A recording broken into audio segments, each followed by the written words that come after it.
નમસ્કાર વિદ્યાર્થી મિત્રો. એકમ 4 કેરીઓ બારેમાસનું આપણે અહીં સચોટ સોલ્યુશન મેળવીશું. સૌ પ્રથમ પ્રશ્ન 1 વિકલ્પમાંથી સાચો વિકલ્પ શોધીને લખો. તો પહેલા વિકલ્પની અંદર સી ફ્રૂટ સલાડ સાચો જવાબ છે. 2 સી ઉનાળામાં દૂધ જલ્દી બગડી જાય છે.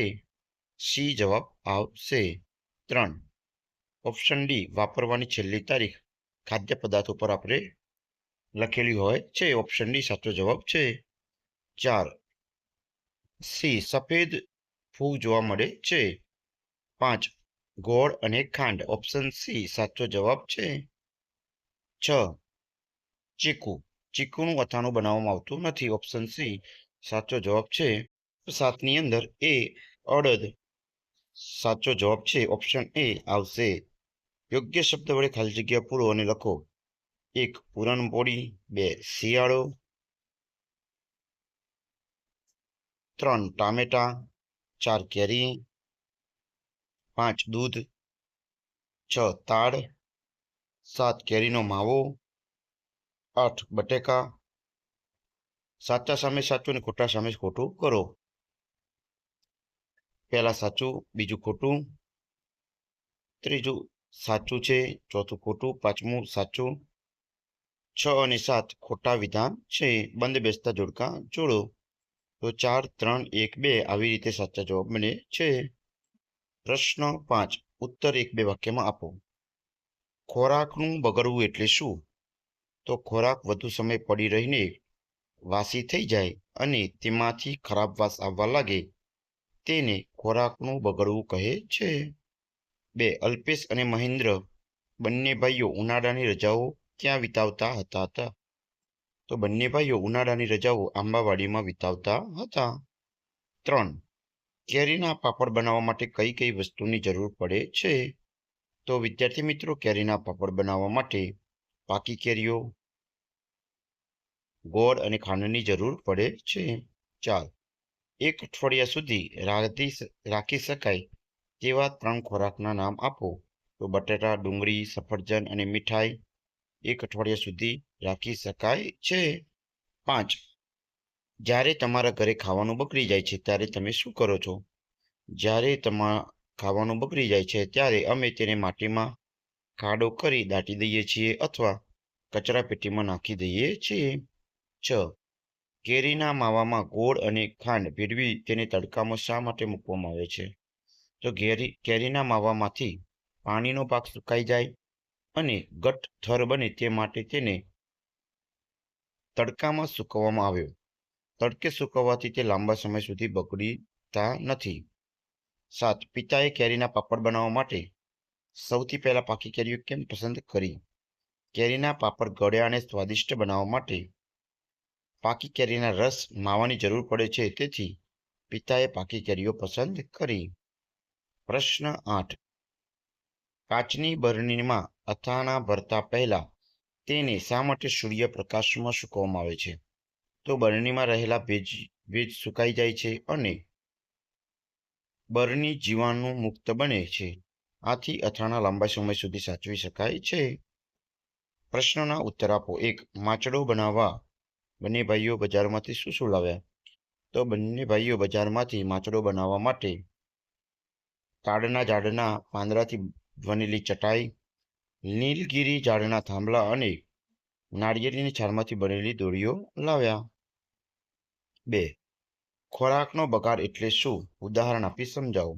1 જમતી વખતે થાળીમાં વધુ પ્રમાણમાં ભોજન લઈને બાકીનું ભોજન છોડી દેવું. જરૂર કરતાં વધુ પ્રમાણમાં ભોજન બનાવવું અને વધેલું ભોજન ફેંકી દેવું. આ બધી બાબતો ખોરાકનો બગાડ સૂચવે છે. 3 વસ્તુ ક્યારે બનાવી છે તેની તારીખ અને વર્ષ, વસ્તુની કિંમત, વસ્તુના ઉપયોગની અંતિમ તારીખ, વસ્તુના વજનની વિગત, વસ્તુ બનાવવા માટે કઈ વસ્તુનો ઉપયોગ થયો છે, આવી બધી બાબતો આપણને જાણી શકીએ છીએ. 4 બજારમાંથી કઈ વસ્તુ ખરીદો છો ત્યારે પેકેટ પર તમારે શું વાંચવું જોઈએ? તો પેકેટની વસ્તુ ક્યારે બની છે તેનું માસ અને વર્ષ, વસ્તુની કિંમત, વસ્તુનું વજન અને વસ્તુના ઉપયોગની અંતિમ તારીખ અને વસ્તુ કયા પદાર્થની બનેલી છે ઉત્પાદક તથા બ્રાન્ડનું નામ વગેરે જોઈને વસ્તુ ખરીદવી જોઈએ. 5. એવી ઋતુઓ અને પરિસ્થિતિની યાદી બનાવો જેમાં ખોરાક જલ્દી બગડે છે. તો ગરમી અને વરસાદની ઋતુમાં ખોરાક જલ્દી બગડી જાય છે. ઉનાળામાં દૂધ જલ્દી બગડે છે. ભોજન ઢાંકીને ઠંડા વાતાવરણમાં ન રાખવામાં આવે તો તે પણ બગડે છે. ઉનાળામાં શાકભાજી ગરમીને લીધે જલ્દી બગડી જાય છે. ચોમાસામાં અથાણું જલ્દી બગડી જાય છે. અનાજ અને કઠોળ ચોમાસામાં જલ્દી બગડી જાય છે. 6. તમે જાણતા હોય તેવા જુદા જુદા પ્રકારના અથાણાની યાદી બનાવો.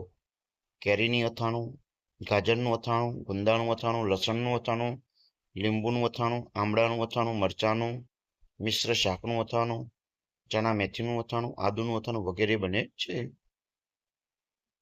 7. શું તમારા ઘરમાં કોઈ પ્રકારના અથાણા બને છે?